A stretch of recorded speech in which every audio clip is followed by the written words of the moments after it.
आज डॉक्टर्स के इस टेरर मॉड्यूल की एक और important member doctor Shaheen Saeed के बारे में कई सनसनीखेज जानकारियां सामने आई।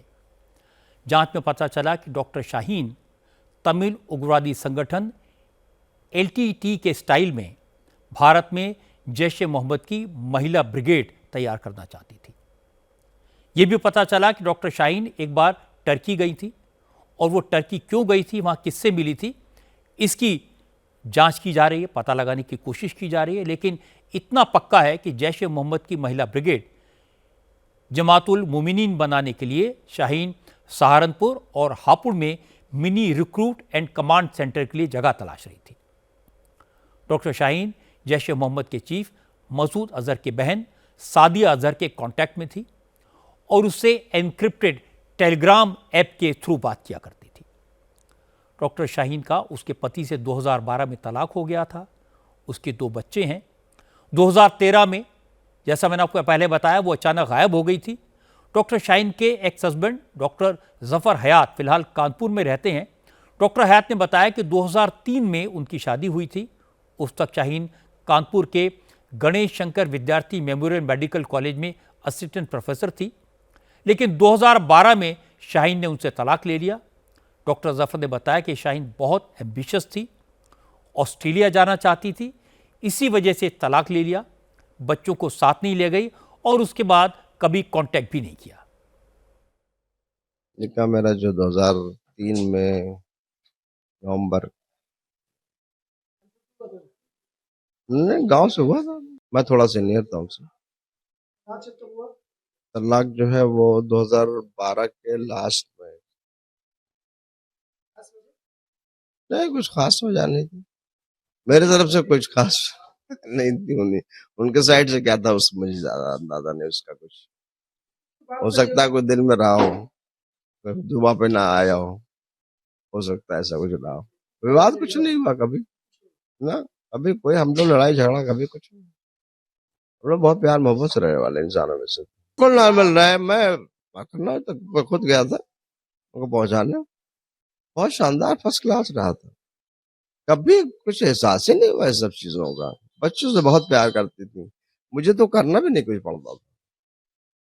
बच्चे आप ही के साथ रहते थे? रहते भाई, जब साथ में रह रहे थे तब भी मुझको ज्यादा कुछ नहीं करना पड़ता था बच्चों के लिए, क्योंकि बच्चों से बहुत प्यार करते थे।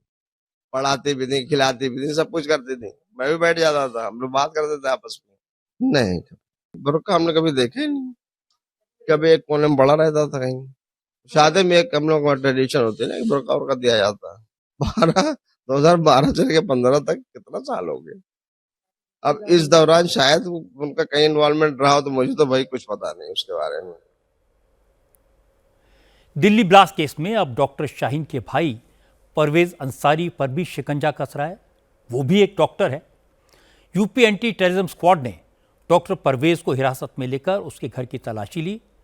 तलाशी में डॉक्टर परवेज के घर से कई सनसनीखेज दस्तावेज और गैजेट्स मिले हैं। डॉक्टर परवेज के लैपटॉप की जांच से पता चला कि डॉक्टर परवेज अपनी बहन डॉक्टर शाहीन और कश्मीरी डॉक्टर मुजम्मिल शकील से ऑनलाइन जुड़े रहता था। जांच में पता चला कि डॉक्टर परवेज भी आतंकी हमले की साजिश में शामिल था। उसने कुछ सेंसिटिव ठिकानों की रैकी की थी। इनमें अयोध्या और लखनऊ के सेंसिटिव स्पॉट शामिल हैं। हालांकि डॉक्टर शाहीन और डॉक्टर परवेज के छोटे भाई शोएब अंसारी का दावा है कि उसके बड़े भाई बहन ने पढ़ लिखकर काफ़ी तरक्की कर ली थी। इसके बाद वो परिवार से दूर हो गए थे। दोनों ने परिवार से अपने कॉन्टैक्ट खत्म कर लिए थे। भाई आप लोग जो दिखा रहे हैं बस वही उतना ही मालूम है। हर छोड़ के आ रहे हैं भाई। अब जब आदमी को यहाँ नहीं रह रहा, अब आपके माध्यम से चल रहा है मेरे को कि वहाँ पे भी इनका घर है। अब सब मिल होना बताया गया है, वो क्या जान रहे हैं वो वही जाने भाई। अच्छा, आप लोग कब से उनसे अलग रह रहे हैं? क्या वजह रही कि सभी लोग अलग हो गए? वजह क्या रही कि वो ज़्यादा पढ़ लिख गए थे तो वो चले गए यहाँ से। अब हम जो मतलब इस लेवल तक नहीं पहुँच पाए तो हम वहीं रह गए। सुलझा व्यवहार था, हम तीनों का व्यवहार सुलझा था, दोनों का नहीं कहिए, तीनों का व्यवहार सुलझा हुआ था। लेकिन कोई किसी वजह से जो नहीं जा पाए, क्या लगता है नहीं मिल रहे। इस घटना को आप लोगों ने देखा, इस घटना को आप लोग किस तरीके से देख रहे हैं? क्या उन्हें वाकई ये लोग सम्मिलित रहे हैं? नहीं, हमको तो नहीं लग रहा है, हमें अभी विश्वास नहीं हो रहा है भाई। जांच में पुलिस को ये पता चला कि आतंकवादियों के निशाने पर अयोध्या का राम मंदिर, काशी का विश्वनाथ मंदिर भी था। इसके बारे में ज़्यादा जानकारी के लिए चलते हैं लखनऊ, हमारे संवाददाता विशाल प्रताप सिंह के पास। विशाल, काशी विश्वनाथ मंदिर और राम मंदिर पर हमले के बारे में कुछ एडिशनल इंफॉर्मेशन आपके पास में है? रजत जी, ये जो इन्फॉर्मेशन है ये अपने आप में बहुत ज़्यादा संवेदनशील इसलिए हो जाती है क्योंकि जो ब्लास्ट था वो लाल किले पे होता है, लेकिन पता ये चलता है कि जो आतंकी पकड़े गए हैं उनके मंसूबों में अयोध्या का राम मंदिर, काशी विश्वनाथ टेम्पल भी था। और इसके लिए डॉक्टर शाहीन, जिसके बारे में ये बताया जा रहा है कि वो जैश ए मोहम्मद की इंडिया विंग की कमांडर के तौर पर काम कर रही थी और महिलाओं को अपने दस्ते में शामिल कर रही थी। उसके लिए ये भी बताया जा रहा है कि अयोध्या में उसने अपने लोकल कॉन्टैक्ट के जरिए बाकायदा वहां पर जो रेकी की शुरुआत है वो भी कर दी थी और इस बात की जानकारी उसको दी गई थी जैश की तरफ से कि किसी भी ऐसे लोकल आदमी से रेकी करवाना है जिसके पास ज्यादा जानकारी हम लोगों से संबंधित ना हो, उसके पास कोई ऐसा स्मार्टफोन ना हो जिससे उसको लोकेशन ढूंढने के बारे में बार बार सर्च करना पड़े, यानी कि जो लोकल आदमी हो वो शाहीन के संपर्क में हो और शाहीन उससे बाकायदा उन सभी जगहों की रेकी करा सके। तो हमारे पास जो पुख्ता जानकारी है उसके मुताबिक अयोध्या का राम मंदिर आतंकियों की हिटलिस्ट पे था और इसके अलावा अगर वाराणसी की बात कर लिया जाए तो वहां का काशी विश्वनाथ टेम्पल भी आतंकियों की हिटलिस्ट में था।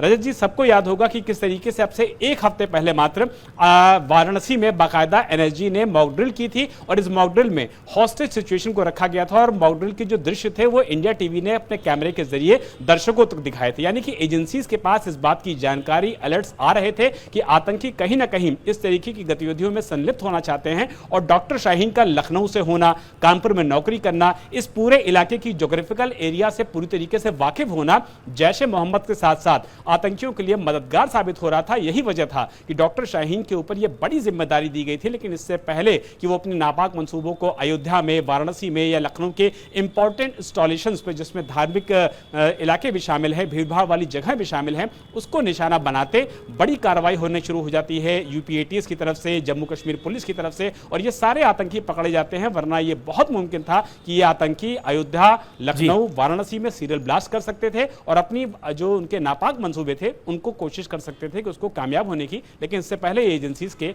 गिरफ्त में आ गए हैं। रजत जी, विशाल, आप बिल्कुल ठीक कह रहे हैं। अगर ये लोग अपने मंसूबों में कामयाब हो जाते तो बहुत बड़ा खतरा था काशी विश्वनाथ मंदिर, राम मंदिर, और इन पर हमला होने का मतलब बहुत ज़्यादा देश के अंदर दंगा फसाद हो सकता था। तो एक बहुत बड़ा खतरा टल गया। बहुत बहुत शुक्रिया आपका विशाल सिंह।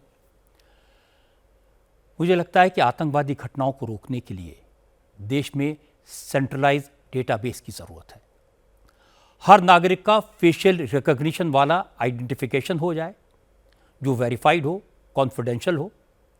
ये काम बड़ा है, मुश्किल है, पर आज की डिजिटल दुनिया में संभव है। आर्टिफिशियल इंटेलिजेंस का इस्तेमाल करके अपराधियों को जल्दी ट्रेस किया जा सकता है और अगर वेरीफाइड आइडेंटिफिकेशन होगा तो रिस्पॉन्स टाइम कम होगा।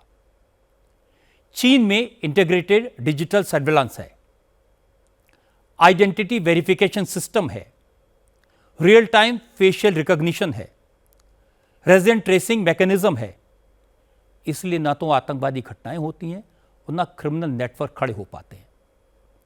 ये सही है कि भारत एक लोकतांत्रिक देश है, हमारे यहाँ चीन जैसी डिक्टेटरशिप नहीं हो सकती, लेकिन अगर आतंकवाद से लड़ना है तो डिजिटल वेरिफिकेशन, आइडेंटिफिकेशन तो जरूरी है।